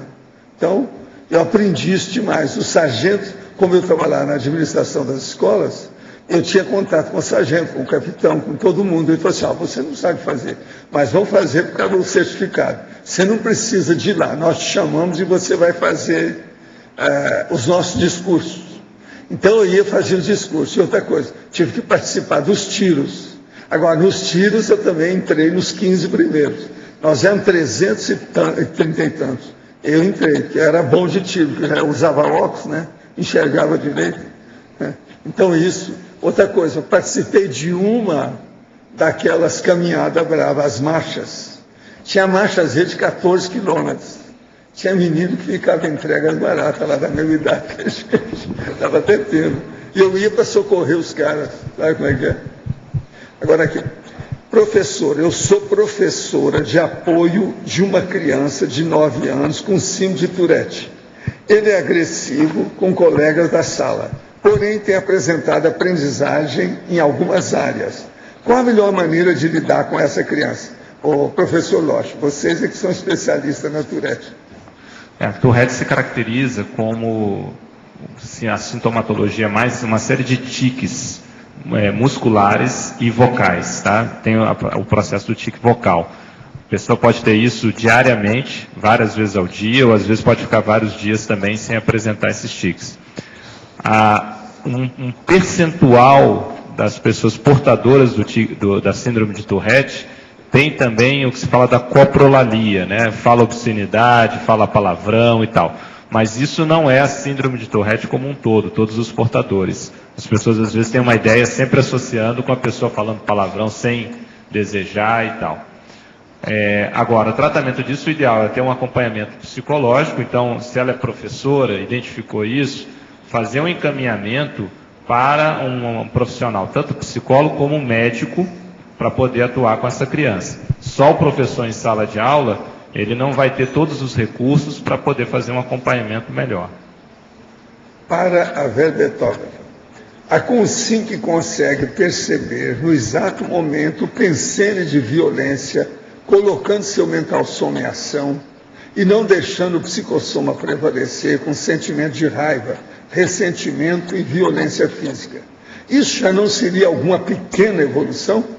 Esses pensamentos de violência, ao mesmo tempo, seriam nocivos, mas necessários para que a consciência aprenda a controlar seus pensenes? Eu penso que sim, já é um avanço, né? Se você consegue não reagir com um pensene, né, violento ao receber também uma pensenização nesse nível, acho que já é um grande avanço. Mas eu acho que nós não precisamos desse processo para evoluir, não. Eu destaco o mito, né, também da questão da pedagogia do martírio. Não, desculpa, pessoal, eu estou escrevendo outro verbete e esse tem a ver com outro verbete. Mas é o seguinte, vamos lá na mitologia igual, né? A questão dessa natureza humana violenta aí. Nós podemos aprender, podemos evoluir, sim, muito, não precisando passar por processos por percalços, por etapas, que é a nossa imaturidade, que é a nossa falta de evolução, as nossas incoerências, que fazem com que a gente precise disso ainda. Então, claro, que bom que você já consegue perceber isso, talvez não deixar o psicossoma, e aí tem a ver com comunicação não violenta de uma forma integral, você não reagir na mesma medida, né, não dar a resposta no mesmo nível, e, se possível, neutralizar isso, e aí a proposta é ir mais além. Veja na agressão do outro, no processo do outro, às vezes o pedido de ajuda dele. O que ele está precisando? Qual é a sua necessidade ali? Provavelmente é uma assistência que está sendo posta para você fazer. Peço desculpas aí pela falha, mas a gente trabalha em vários verbetes e aí aguarde o próximo que eu trago a questão da pedagogia do Martim. Eliane, tudo bem aqui em cima no ar? Eu gostaria que você comentasse um pouquinho lá na fatologia, na 6ª linha, a humanização como oposição à violência e comparasse também um pouquinho com relação à educação em valores e a educação para os valores universais. A questão da humanização, aqui eu me refiro a um grande programa da saúde pública chamado de humanização em saúde. Porque começou a gente se dar conta de que a forma como se faz saúde, se fazia saúde, ainda se faz, infelizmente, no Brasil, tem aspectos muito violentos. Por exemplo, impedir que familiares acompanhassem pacientes internados, não dar ao paciente todas as informações sobre o seu estado e o seu tratamento. Muitas vezes eu fiz estágios em hospitais e eu via profissionais tratarem pacientes pelo órgão e não pelo nome. O pessoal chega e diz assim, hoje eu tenho um fígado, entende? Hoje eu tenho um tumor. Quer dizer, reduzir a pessoa a uma coisa, ao seu problema. E, no geral, o mau atendimento, o mau acolhimento nos serviços de saúde, enfim, isso gerou uma grande crise e há muitos anos já, isso já tem quase 10 anos, um grande movimento de humanização da saúde, né? E que acho que a gente está colhendo alguns bons resultados. E a questão com ainda nesse tema, o que você acha da humanização em si dentro da escola, como eu também esse tema da educação dentro da escola, porque às vezes a gente tem uma matéria, estamos dando um instrumento para passar uma educação para um aluno, mas onde está essa parte da humanidade, desses valores? Como que você vê isso dentro da escola, a humanização dentro da educação? Com certeza. Também é um local que precisa de humanização, porque às vezes a gente vê relacionamentos, né, entre professores e alunos e todo o jeito de funcionar das escolas também extremamente violentos. Sem falar de bullying, sem falar de alunos agredindo professores e professores agredindo alunos, que isso acontece muito também. Então isso é bastante sério.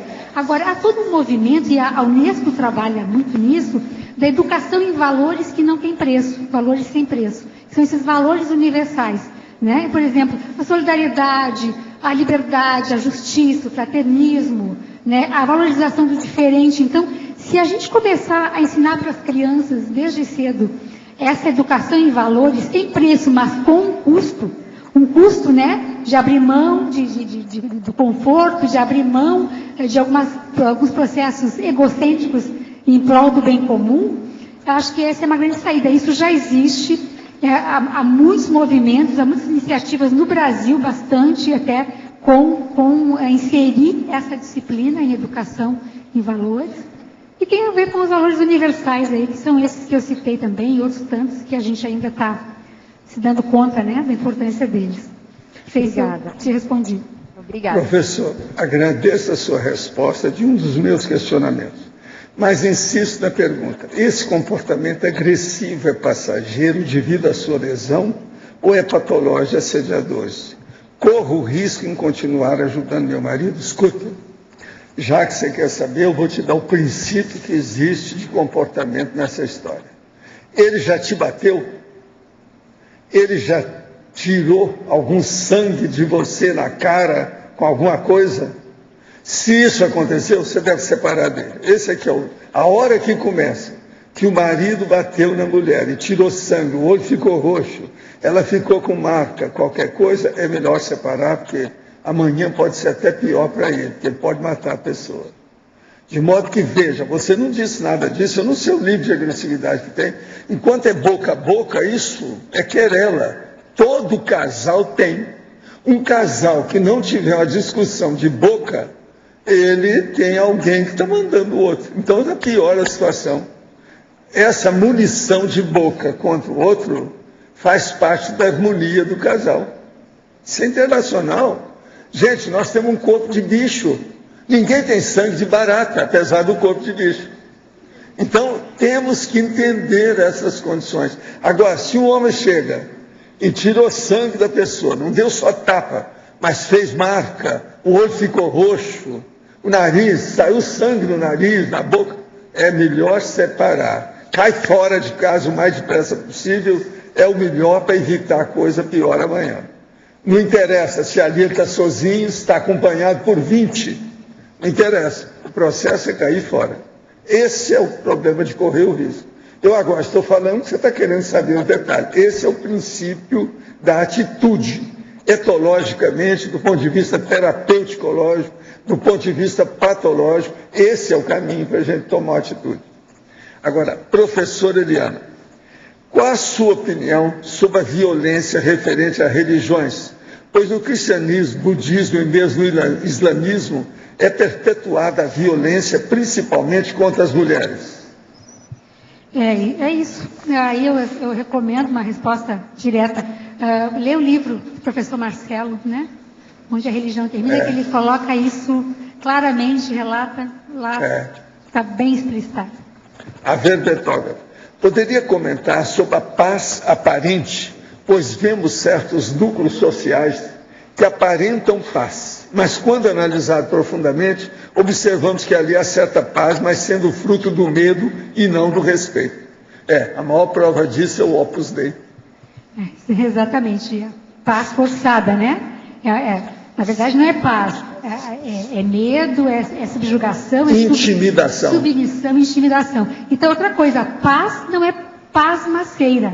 Paz não significa, né, uma calmaria absoluta, não. Paz é ação, é movimento, é transformação. Então, o que aparece às vezes que é calmo, tranquilo, na verdade... Olha, eu estou lendo aqui, quando eu posso, nos intervalos antes de começar, Salazar e a conspiração do Opus Dei. É de Portugal o livro. Esse livro é impressionante. Mostra tudo quanto é detalhe do Opus Dei, desde que começou até a atualidade. Mostra tudo. Com detalhes, números, nomes, o que aconteceu, o dia, tem tudo. É Antônio José Vilela e Pedro Ramos Brandão, de Portugal, que escreveu. Agora, ele contém documentos inéditos. Os arquivos da Torre do Tombo guardavam até hoje o segredo que esse livro desvenda. A Torre do Tombo é que guarda as coisas políticas, das ocorrências de Portugal. Eles pegaram e foram estudar o negócio desde que começou. Então tem aqui. É simplesmente impressionante. Eu estou marcando algumas coisas, a hora que eu terminar de ler o livro, Eu vou dar uma síntese do processo aqui para a gente ver. O Opus Dei é a falsa paz. Ele é uma seita secreta da Igreja Católica, que eles dão o nome de prelazia e outros nomes aí que tem. Tudo isso é tapiação. Eles hoje dominam a Igreja Católica e dominam a opção de gente. Inclusive em São Paulo tem política do Opus Dei que está dirigindo aí uma opção de coisa. A gente não pode confiar nesse povo. Nós já tivemos aqui com autores de livros sobre Opus Dei, etc. Tal. Mas esse aqui, ó, supera todos que eu já li até agora. Porque mostra a realidade com os nomes. Agora, é impressionante, por exemplo, o que o Opus Dei fez na época lá do ditador da Espanha. Eles é que apoiaram tudo, Franco, com a situação toda. A maioria dos ministros era tudo Opus Dei. Eles combatiam, então não tem paz nenhuma. Então, não há igreja nisso, não há amor ao próximo nenhum. O negócio é guerreiro. É igualzinho na Idade Média. Foi tudo feito assim. Eles mostram aqui os detalhes da história, tudo impressionante esse livro. É o melhor que eu já vi de Opus Dei até hoje. Eu estou vendo com calma aqui, antes de começar a abertura. Quando acabar, eu mostro a vocês que eu estou anotando tudo. Eliana, aqui Lucino A. Parabéns pelo seu verbete. E eu gostaria muito que você pudesse esclarecer, aprofundar, na binomiologia, página 27, o primeiro binômio, violência real e violência imaginária.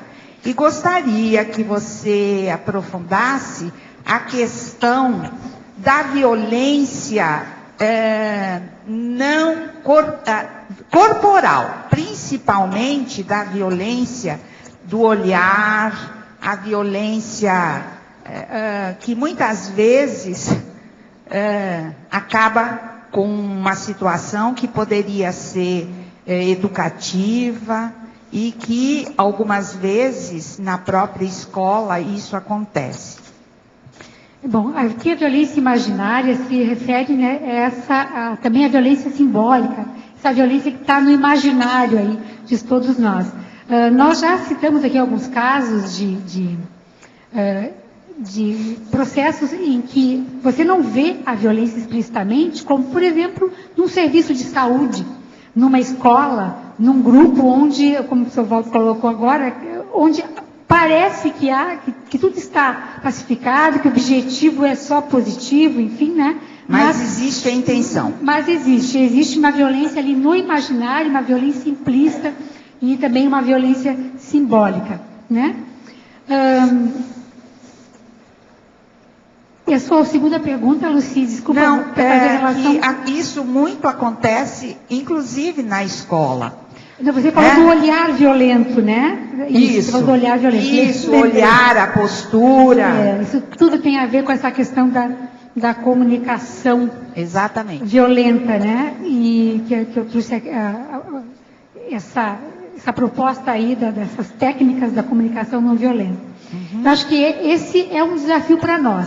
A gente já aqui nós não matamos mais, nós não nos agredimos fisicamente, mas eu acho que ainda há alguns processos de comunicação violenta entre nós, né? Às vezes é a forma que a crítica é feita, né? A forma que eu incluo ou excluo pessoas, né? Dos processos, a forma que a gente se auto-exclui também e coloca a culpa no outro. Então, eu acho que para nós o negócio está mais sutil, Luci, mais difícil daí, mais desafiador, né? E é isso que várias perguntas chegaram, e isso aí tem a ver com autocultura de paz, né? Também a gente trabalhar esses aspectos ainda, essa violência ainda nossa, do nosso imaginário, e que ela aparece aí nas nossas relações, na nossa manifestação. Enfim. Eis a razão que esse verbete, ele é assim, muito especial, porque nos faz pensar, repensar, reaprender em cima de não violência, mas na cultura da paz mesmo, né? Obrigada. Eu que te agradeço.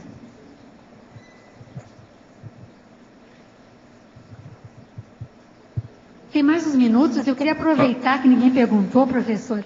Na mitologia, o mito da natureza humana violenta, da pré-história truculenta, isso aqui, eu comecei a pesquisar o material e me surpreendeu muito. A gente é ensinado lá na escola a ver aquela imagem do homem pré-histórico, violento, truculento, arrastando mulher pelo cabelo, matando lá, né, grandes animais, enfim.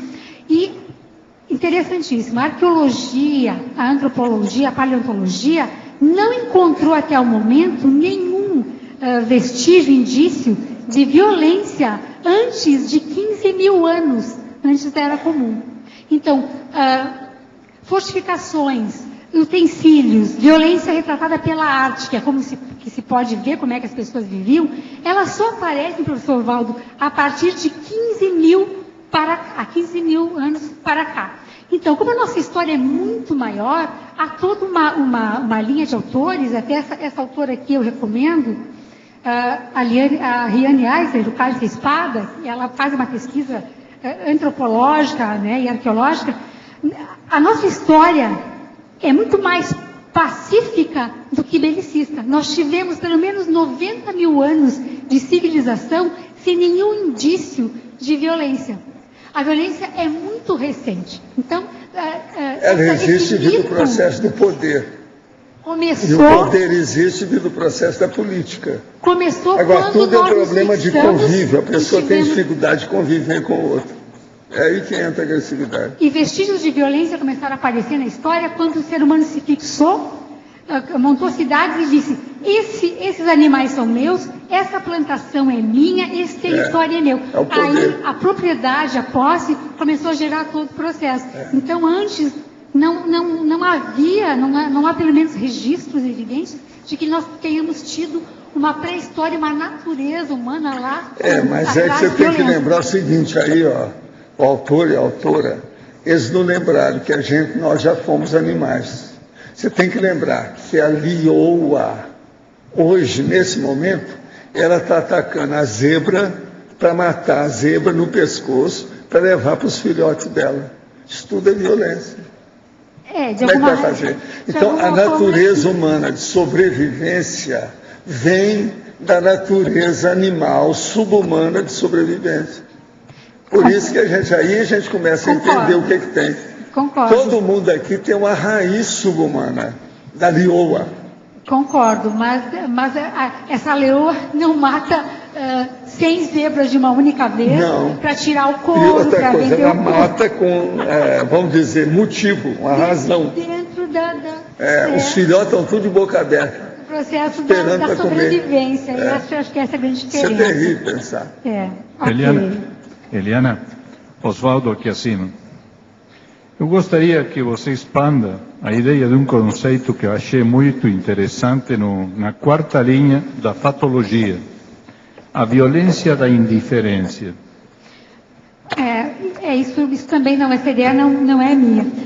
A indiferença ao sofrimento alheio, aos problemas, aos processos, né, que se colocam para nós de assistência, é uma forma de violência, assim. Nós somos violentos quando a gente fica indiferente ao sofrimento alheio, às questões aí que a sociedade nos coloca, né? E a gente fica aí como humorista, ou se coloca isso não é comigo, né? Estou num outro processo. É nesse sentido, Osvaldo. Ok, obrigado.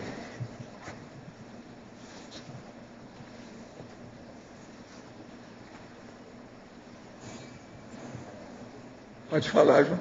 Eliana, na página 26, primeira página, você pode falar na fatologia, segunda linha, a justiça terapêutica? A justiça terapêutica foi uma proposta, já de alguns anos, do Ministério da Justiça com a Saúde. Ela também não é originária do Brasil, ela é importada, né? É uma proposta assim, no caso de dependentes químicos, usuários de drogas, e no caso também perpetradores de violência, né? Que cometem infrações, crimes, ao invés de serem presos, punidos legalmente, a pena seria a obrigatoriedade de se tratar. Então isso veio com toda a força, a saúde questionou um pouco, há vários processos aí que têm que ser discutidos, mas é essa a ideia, né? E ao invés de punir uma pena de prisão, alguma coisa assim, você vê aquela pessoa como alguém que está precisando de ajuda, de uma assistência terapêutica. Então, só que ele é obrigado a se tratar, né? E aí a gente questiona, porque a gente sabe que na saúde, a obrigatoriedade de buscar um tratamento, ela nem sempre funciona, né? A pessoa tem que querer a sua recinha, a sua melhora, senão a justiça acha que isso resolve. A saúde já questiona que isso aí não funciona assim tão bonitinho por decreto como eles colocaram. É essa a ideia. Olha, foi muito bom, eu estou esperando os próximos 50 verbetes. Eu quero dizer para vocês que até o momento nós já temos 105 neoverbetógrafos como coautores comigo na enciclopédia. Eu sou o 106º. Eu já fui para o 6º. Tá certo? Em franca expansão. Vamos ver se a gente chega nos 500. Agora, gente, eu quero dizer para vocês que daqui a pouco eu vou para o discernimento, para a reunião da Uniescom. Quem é que já escreveu o livro, quem pretende escrever livro, todas essas coisas, seria bom aparecer nessa reunião lá, que vai ajudar. Você quer falar alguma coisa disso aqui? Na hora? Seria bom. Fala alguma coisa aí.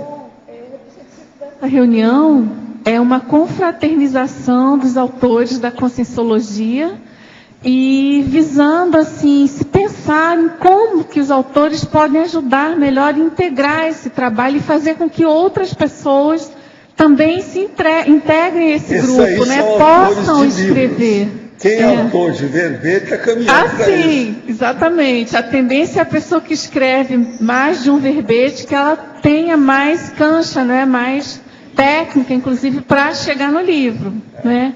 Então, a rigor, a reunião é para quem é autor, tá Hoje certo? É 7 de setembro, é feriado, o povo pode aparecer lá. Tá eu todo vou para lá mundo, agora às 3 horas. Em tese, convidado, né?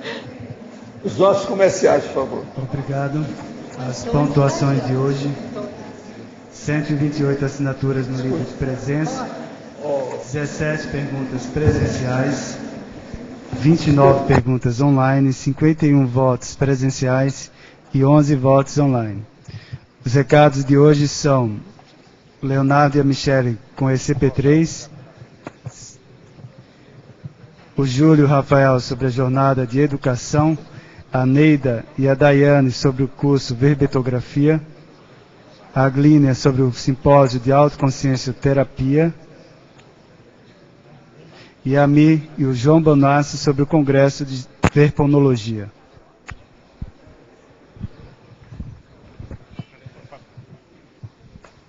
Boa tarde, nós estamos aqui para convidar... Não, peraí. Está funcionando? Alô? Boa tarde, nós estamos aqui para convidá-los para o próximo ECP3, que acontecerá nos dias 16, 17 e 18 de setembro próximos.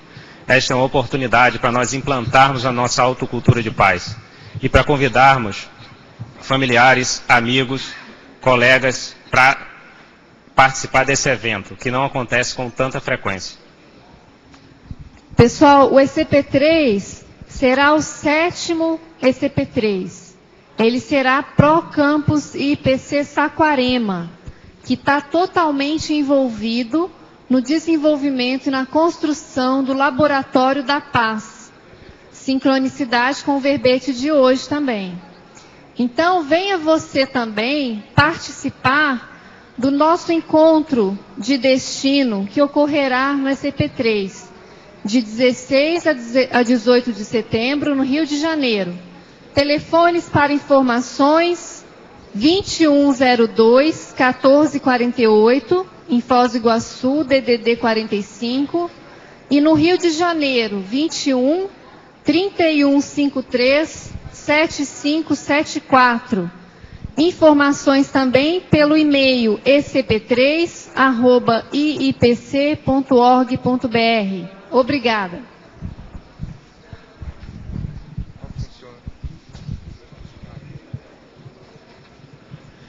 Quinta Jornada de Educação Conscienciológica, de 7 a 9 de outubro de 2011, aqui em Foz do Iguaçu. Nós estamos nos últimos dias do preço promocional. Ele termina vai até o dia 10 de setembro agora. Então, quem tiver interesse, por favor, procure logo fazer sua inscrição. A programação completa do evento ela pode ser vista no site da Reaprendência, www.reaprendência.org/jornada. E eu tenho aqui comigo o Rafael Seidel, que é um dos palestrantes, e ele vai falar sobre os aspectos multidimensionais no período que antecede a aula de Conscienciologia. Bom dia. Como o Júlio disse, eu vou tratar do tema dos aspectos multidimensionais do período pré-aula. Esse artigo é fruto de uma experiência que eu tive durante o processo de formação docente na Reaprendência, e eu vou apresentar um pouco abordando sobre o enfoque dos bastidores multidimensionais de uma aula de Conscienciologia. Então é bastante interessante para quem é professor ou para quem tem intenção de se tornar professor participar desse congresso. Deixo o convite a todos.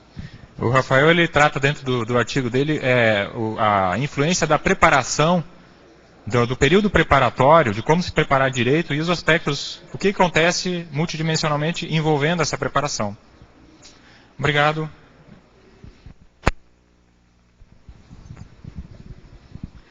Boa tarde a todos. Estamos aqui para convidar os interessados em contribuir na assinatura pensênica grupal, que é oportunizada através da escrita de verbetes para a Enciclopédia da Conscienciologia. Então, quem tem interesse, gente, escrever o seu verbete, nós vamos ter uma promoção que vai ser modalidade EAD. Inicia no dia 22 de setembro, agora próximo.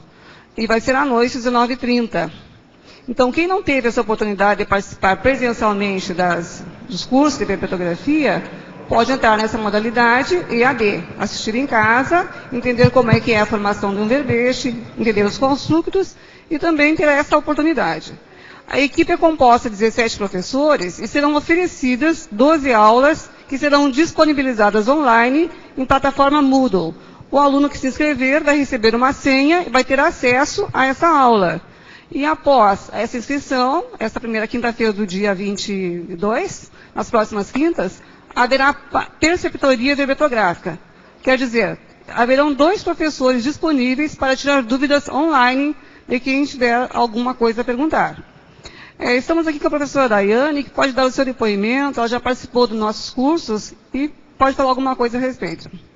Isso, aproveitando aqui a divulgação desse curso, eu queria dizer que fiz o curso de verbetografia e aproveitei o tempo do curso para ir pouco a pouco escrevendo o verbete. E o que mais me ajudou foi aproveitar os professores, à medida que eu ia colocando cada sessão do verbete, pegava os professores e eles iam auxiliando, para que eu pudesse, então, conseguir terminar o verbete. Então, fica aí o convite para as pessoas que queiram topar o desafio de estar escrevendo, né, participarem aí do curso e aproveitar aí, sugar esses professores, né, Neida? No bom sentido. No bom sentido. Então, para maiores informações, pelo e-mail caec@caec.org ou pelo telefone 45 3525 2652. Participem. Venham contribuir com o seu verbete para a enciclopédia. São todos convidados. Boa tarde. Em nome da OIC, nós queremos convidar todos a participar do 5º Simpósio de Autoconsciência Terapia, que estará acontecendo no dia 11 de setembro, domingo, com Marta Pensene, ampliação da autopercepção através da autoconsciência terapia.